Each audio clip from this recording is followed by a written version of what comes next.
Hello friends, welcome back to my YouTube channel Raftaar study. तो आज हम इस वीडियो में डिस्कशन करेंगे हम एग्रीगेट डिमांड और एग्रीगेट सप्लाई के बारे में। प्रीवियस वीडियो में हमने ऑल ओवर जो जितने भी हमारे जो चैप्टर्स हैं उसको हमने कवर कर लिया है। हम क्लास 12 से स्टार्ट कर रहे हैं, तो क्लास 12 के जो जितने भी रिमेनिंग चैप्टर्स हैं हमारे चैप्टर नंबर 6 तक वो हम ऑलरेडी कवर कर चुके हैं। तो आज हम जो स्टार्ट करेंगे वो करेंगे हम एग्रीगेट डिमांड से। इस वीडियो में हम दो टॉपिक को कवर करेंगे, aggregate demand and aggregate supply के बारे में। तो आइए हम समझते हैं पहले एग्रीगेट डिमांड होता क्या है।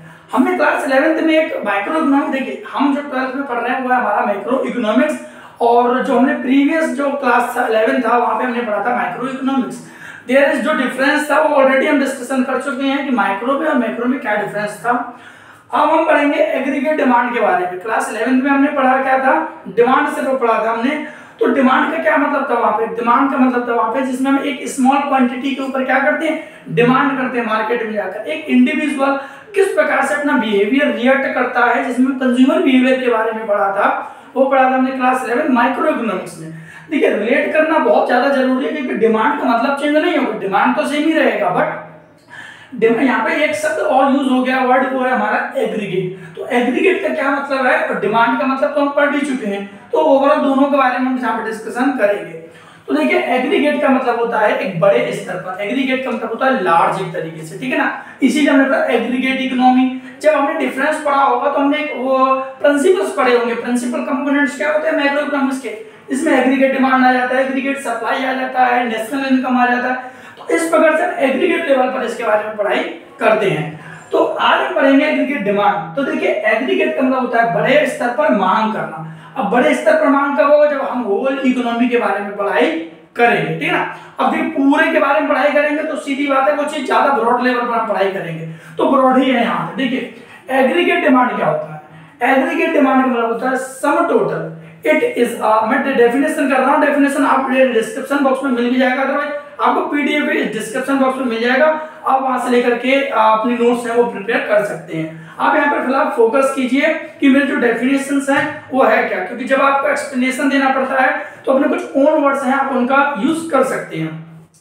तो एग्रीगेट डिमांड का मतलब होता है it is a sum total of expenditure. ये सम टोटल होता है एक्सपेंडिचर का that the peoples occurs to wants to purchase या फिर कंज्यूम एक वर्ष के दौरान, मतलब एक साल के दौरान। It is a financial year बोल सकते हैं। एक फाइनेंशियल ईयर में जो कंज्यूमर होता है प्लान करता है एक्सपेंडिचर करने के लिए। देखिए, जो मैं बोल रहा हूं बस वही डेफिनेशन आपको क्रिएट करनी है। It is a sum total of expenditure that the consumer plan to expend. जो पैसे को खर्च करने के लिए जो प्लान बनाता है कंज्यूमर, उसको क्या बोला जाता है, एग्रीगेट डिमांड। क्योंकि एक एग्रीगेट लेवल पर वो जाकर के एक्सपेंड करना चाहता है। अदरवाइज एक डेफिनेशन और आप सजेस्ट कर सकते हैं, it is a sum total of all the sectors. जो तीन सेक्टर होते हैं हमारे, primary sector, secondary sector and tertiary sector, तीनों सेक्टर के द्वारा जो सम टोटल एक्सपेंडिचर किया जाता है that is called aggregate demand, ठीक है। क्योंकि ऑल ओवर वर्ल्ड बात कर लीजिए, आप कहीं बात कर लीजिए, तीन ही सेक्टर वर्क करते हैं। है तो 5 सेक्टर, बट हम अभी तो तीन ही सेक्टर के बारे में बात करते हैं, क्योंकि तीन ही सेक्टर अभी एक तरीके से मेन रोल प्ले करते हैं। करते तो पांचों ही हैं, लेकिन हम तीन समझते हैं, प्राइमरी, सेकेंडरी और टर्सरी। तीनों के द्वारा जो एक्सपेंडिचर होता है उन सबका सम टोटल क्या कहलाता है, हमारा एग्रीगेट डिमांड कहलाता है, ठीक है। अब यहाँ तक तो बात हुई इसकी डेफिनेशन की, ठीक है ना। अब हम करते हैं इसके ग्राफ के बारे में, शेड्यूल के बारे में, जो कि हमारे लिए एग्जाम पॉइंट ऑफ व्यू से मोस्ट इंपॉर्टेंट बनता है, क्योंकि हम नेक्स्ट जो चैप्टर पढ़ेंगे वो भी हमारे लिए इससे कहीं ना कहीं रिलेट करके चलेगा। तो देखिए, डेफिनेशन तक तो आपको क्लियर हो गया होगा। अब हम समझते हैं इसके ग्राफ के बारे में। तो देखिए, y मैं बताता हूँ y फॉर क्या डिनोट होता है, और यहाँ पे आप कर दीजिए एडी। तो देखिए, y is denoted for income. y को जो डिनोट करते हैं इकोनॉमिक्स के टर्मिनोलॉजी में, वो y फॉर होता है इनकम हमारा, ठीक है। I फॉर इनकम मत करना, y फॉर इनकम डिनोट होता है। तो देखिए, हमारी मान लेते हैं हमारी इनकम है 0, तो 0 लेवल इनकम है, तो एग्रीगेट डिमांड कितना होगा, 0 होगा। गलत है आपका आंसर। कैसे, क्योंकि 0 लेवल इनकम पर हम कुछ ना कुछ डिमांड करेंगे, क्योंकि ऐसा नहीं है कि हमारी इनकम नहीं है तो हम कुछ कंजप्शन नहीं करेंगे, ऐसा तो है नहीं, क्योंकि हम कंजप्शन भी करते हैं। एडी इक्वल टू, आप एक फॉर्मूला और याद रखिएगा, यही C प्लस आई होता है, ठीक है। कंजप्शन प्लस इनकम हो जाता है तो उसको हम बोलते हैं एग्रीगेट डिमांड, ठीक है। तो aggregate demand equal to C for consumption है हमारा। तो जीरो लेवल इनकम पर हम कुछ ना कुछ तो कंजप्शन करेंगे ही। अब आप ही बताइए, आप कुछ कमाते तो है नहीं, फिर भी खाते हैं कि नहीं खाते हैं? तो वही है हमारा कि हम कमा तो कुछ नहीं रहे लेकिन फिर भी खा रहे हैं। खा रहे हैं मतलब कंजप्शन कुछ ना कुछ कर रहे हैं। अब नहीं भी कमा रहे हैं तो भी खाना तो पड़ेगा हमें। तो जीरो लेवल इनकम पर जो भी हमारा यहाँ पे डिमांड होगा, मान लीजिए मैं यहाँ पे 30 लेकर के चलता हूँ, तो जीरो डिमांड पर जो 30 एग्रीगेट डिमांड है हमारी जीरो लेवल इनकम पर, that is called autonomous consumption. इसी को हम बोलते हैं, ये देखिए सब यूज कर रहा हूं मैं क्योंकि आगे इसको और अच्छे से पढ़ा दूंगा मैं। ऑटोनोमस कंजप्शन, ठीक है, ये है ऑटोनोमस कंजप्शन।